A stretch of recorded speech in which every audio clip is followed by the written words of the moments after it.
آپ new York Times دیکھیں, آپ وال اسٹریٹ جرنل دیکھیں, اور آپ اگر واشنگٹن پوسٹ کو فالو کریں, ان میں ڈفرینٹ سٹوریز آ رہی ہیں, ایکشیس کی بھی سٹوریز آئی ہیں, جس میں ڈفرینٹ جگہ پہ ڈونلڈ ٹرمپ کو کوٹ کیا گیا ہوا اپنے قریبی ساتھیوں سے بات کرتے ہوئے. وہاں پہ دو باتیں سامنے ڈونلڈ ٹرمپ کی ابھی تک آ رہی ہیں.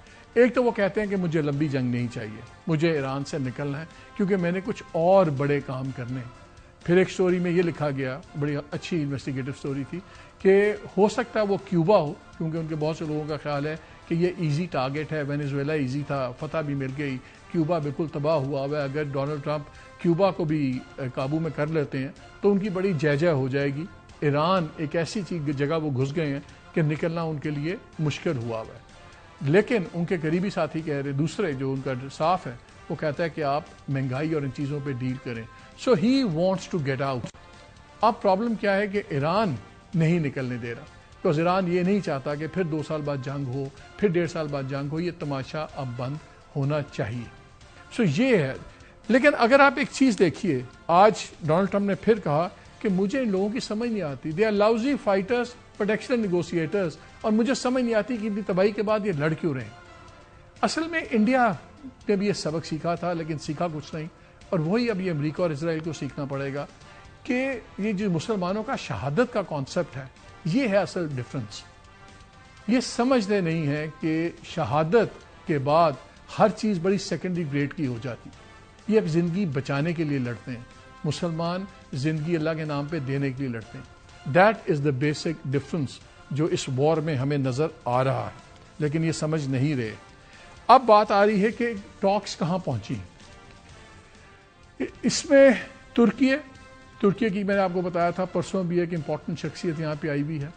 ترکی, پاکستان, ایون سعودی عربیہ نے ٹوٹل گرین لائٹ دی ہوئی پاکستان کو کہ آپ اس کو ٹھک کے نیگوشیٹ کریں اور آپ کو پوری سپورٹ ہوگی.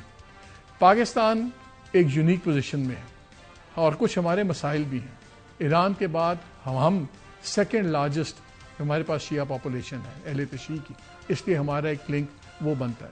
لیکن 70s سے پاکستان کا جو واشنگٹن میں ایمبیسی ہے, ہم تمام مسائل ایران کے ہم ان کو ریپرزینٹ کرتے ہیں امریکہ میں, تاکہ باقی لوگوں کے پاس ان کے سفارتی تعلقات نہیں ہیں. سو وی ہیو ایک ایسی پوزیشن میں ہے کہ ہم اس وقت امریکہ سے بھی بات کر سکتے ہیں, ہم اس وقت ایران سے ہی بات کر سکتے ہیں, ہم سعودی عربیہ سے ہی بات کر سکتے ہیں, ہم سب کے ساتھ بات کر سکتے ہیں. تو پاکستان اس وقت سینٹرل پوزیشن میں ہے.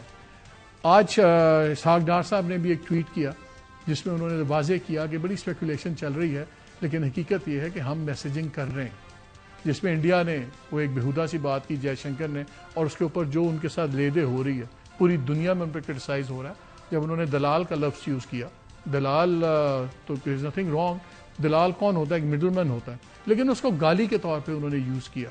اور پھر جو ان کے ساتھ ہو رہا ہے انڈیا میں, ذرا وہ بھی دیکھ لیں کیا ہو رہا ہے.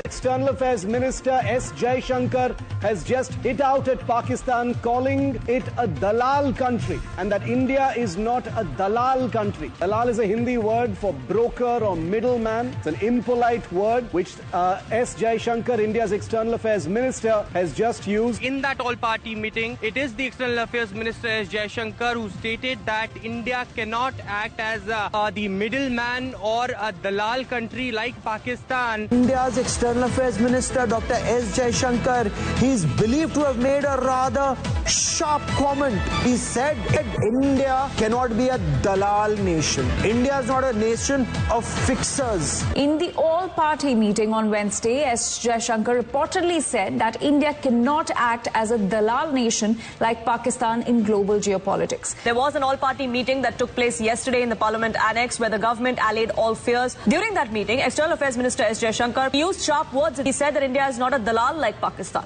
Israel is their fatherland and India their motherland. We are proud of them. یہودی ہمارے کب سے پوروج ہو گئے. India is a motherland and Israel is a fatherland. ارے کتنی چمچا گیری بھائی, کچھ تو یار شانت ہو جاؤ. اس کا مطلب ہوا کہ باپو تیرا اسرائیل ہے. مودی جی کے فرضی میڈل کا چسکا, ودیش نیتی کے نام پر ہی کرنا اور جبرن گلے مل مل کر فوٹو کھنچوانے کی قیمت آج دیش چکا رہا ہے. بھکتوں کے پپا نے اسرائیل کو فادر بنانے کے چکر میں دیش کی فضیحت کرا دی ہے. امپورٹنٹ ڈیسیجن میکنگ سے آج ہندوستان غائب ہے. لعنت ہے, لعنت ہے, لعنت ہے. ڈیسپریٹ, فرسٹریٹڈ, جب آپ کو کوئی پوچھے نا اور دلیل ختم ہو جائے تو پھر آپ گالی پہ ہی آ جاتے ہیں. یہی جے شنکر صاحب پھر فخر سے کہہ رہے تھے ہم نے یوکرین اور روس کے درمیان میں شروع میں جنگ رکوا دی. تو وہ کیا دلال تھے؟ کس طرح جنگ رکوائی؟ ان کے اپنے وزیر اعظم سے پوچھیں ان کے لیے کیا لفظ استعمال کریں جو جا کے پوری قوم کا باپ کسی اور کو بنا دے, اور اپنی جو بھارت ماتا ہے اس کو جا کے اسرائیل کے باپ کے حوالے کر دے. اس کے لیے کیا لفظ ہوگا؟ اور یہ جو بار بار گاؤں ماتا کی بات کرتے ہیں, وہ گاؤں ماتا آپ کو پتا ہے بھارت جو ہے اس وقت 2nd نمبر پہ ورلڈ میں ہے میٹ ایکسپورٹ میں. تو گاؤں ماتا کا گوشت بیچتے ہیں پوری دنیا کو, بھارت ماتا کو چاہ کے چھوڑ آتے ہیں تل ابیب میں. اب ان کے لیے کیا لفظ استعمال کریں؟ یہ ٹیلی ویژن پہ, ہم نیشنل میڈیا پہ ہیں ورنہ ہم ان کو بتا دیتے, لیکن یہ ہیں ان کی چیزیں. But no more time wasting on him, چھوڑیں ان کو. آخری بات جو ہم کہہ رہے تھے کہ اب ایک تاثر یہ بن رہا ہے, شاید لوگ سمجھ رہے ہیں کہ ایران کہیں غلطی تو نہیں کر رہا, ایک موقع ہے صلح کا, ختم تو نہیں کر رہا. حقیقت ایسی بات نہیں ہے. ایران کے پاس اس وقت یہی موقع ہے کہ ایک لانگ ٹرم پیس سیٹلمنٹ ہو, ورنہ نیگوسیشنز پچھلے سال بھی ہو رہی تھیں جون میں, اور جب نیگوسیشنز جاری تھیں حملہ ہو گیا.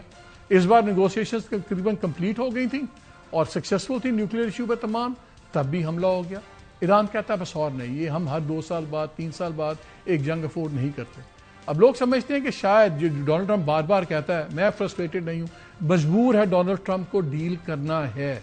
اس کی پاپولیرٹی ریٹنگ 36% سے نیچے آ گئی ہے, اتنی لو اس کی زندگی میں نہیں تھی. اس کی اکانومی کے اوپر مینجمنٹ کی جو ریٹنگ ہے وہ جو بائیڈن سے بھی نیچے آ گئی ہے, اتنی بری کبھی نہیں تھی, اور مڈ ٹرم الیکشنز وہ ہارے گا. لیکن جنگ کی جہاں تک بات کرتا ہے, میں نے کل بھی آپ سے بات کی تھی, لیکن تھوڑی سی چیزیں رپورٹ شیئر کرنی ضروری ہیں. ان کی جو 2 ٹاپ کمپنیز ہیں جو تمام اسلحہ بناتی ہیں, ان لوگوں نے کہہ دیا ہے کہ اگر یہ جنگ ختم نہ ہوئی تو مارچ کے اینڈ تک یا اگلے 2 ہفتوں میں میزائلز ٹوٹل ختم ہو جائیں گے. As simple as that. اور اگر یہ مارچ کے اینڈ تک یہ جنگ چلتی ہے تو جو ان کا انٹرسپٹر ہے مین اسپیرو ان کا اسرائیلیز کا, وہ بالکل ختم ہو جائے گا. اور آپ دیکھ رہے ہیں جیسے میں نے شروع میں بھی کہا تھا, اگر ان کی ختم ہو گئی ہے اہلیت ایران کی, تو تھوڑے میزائلز اور تھوڑے ڈرونز کے ساتھ 3 گنا نقصان ہو کیوں رہا ہے. ایران کی ضرورت ہے امن کا معاہدہ, امریکہ کی مجبوری ہے. اب دیکھنا یہ ہے پہلے عقل کون کرتا ہے.